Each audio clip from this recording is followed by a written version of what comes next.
चांदी पैसे काहीच सोडले नाही। बुलढाण्यात चक्क 4 पोलिसांच्याच घरी चोरी।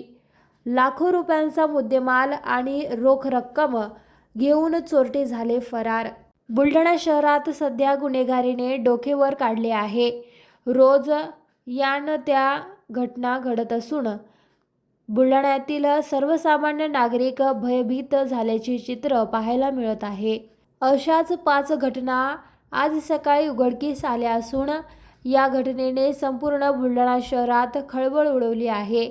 विशेष म्हणजे आता समोर आलेली चोरीची घटना ही परिसरात चर्चेचा विषय बनली आहे। बुलढाणा शहरातील पोलीस लाईनमध्येच 5 पोलीस कर्मचाऱ्यांच्या घरी चोरी झाली। अज्ञात चोरट्यांनी रात्रीच्या सुमारास चोरी केली असून अज्ञात आरोपींनी त्यांच्या घराच्या दरवाजाच्या कडी-कोंडे तोडून घरात प्रवेश केला व लाखो रुपयांचा मुद्देमाल व रोख रक्कम घेऊन चोरटे पसार झाले आहेत।